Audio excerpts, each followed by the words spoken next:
You gotta see this. Tucker Carlson, in one of the most amazing pieces of propaganda I've ever seen, is now trying to convince you that Qatar is better for Christians than Israel. So let's do a little fact checking. He says, so there are twice as many Christians living in Qatar as there are in Israel. Did you know that? I guess what he forgot to mention were that there are 0 Qatari Christian citizens in the entire country. The only Christians there are entirely made up of migrant workers from Philippines, Europe, and India who live under restrictive kafala laws. They are not citizens, they can't become citizens, and they cannot hold any positions of power. Israel is a Western country and Qatar is a Muslim country. They handle citizenships quite differently. But what Tucker Carlson said was not exclusively on citizenship. This is also misrepresenting. And then he says, why are there so many Christian churches in Qatar? All, or at least most, on land granted to them by the government. This one made me laugh so hard because this is next level propaganda. Do you know how many churches there are in Qatar?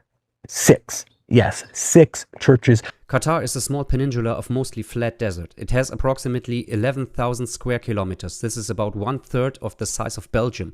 For a Muslim country, I expected the number of churches to be actually 0, but there are 6, and those were also granted by the government. Isn't that amazing? Located in a single government-controlled complex in Messamir, requiring ID checks and banning Muslim citizens because, God forbid a Muslim hears about Christianity. Oh, and I guess I forgot to mention again that Qatar prohibits public wearing of crosses.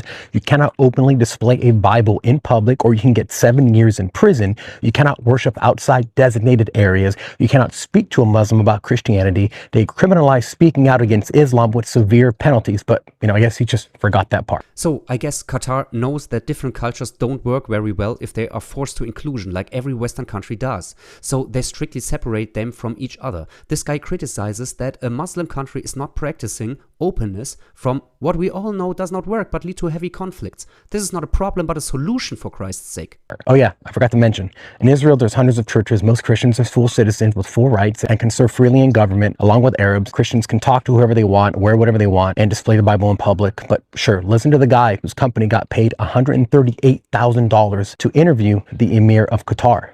I can't wait for the comment sections with the Jews. I guess statists like this guy believe that a citizenship would magically make everyone immune to conflicts.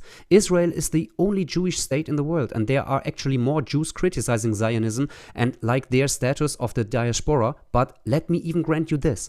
If the state of Israel would finally propose a permanent binding contract of their borders and then close them for everyone who is non-Jewish instead of constantly claiming other people's territories, this would actually bring peace to the Middle East. But as long as every critique on the nationalism of Israel is wiped off with the Jews or anti-Semitism, we will just escalate further. But God forbid you speak with the leader of Qatar, right?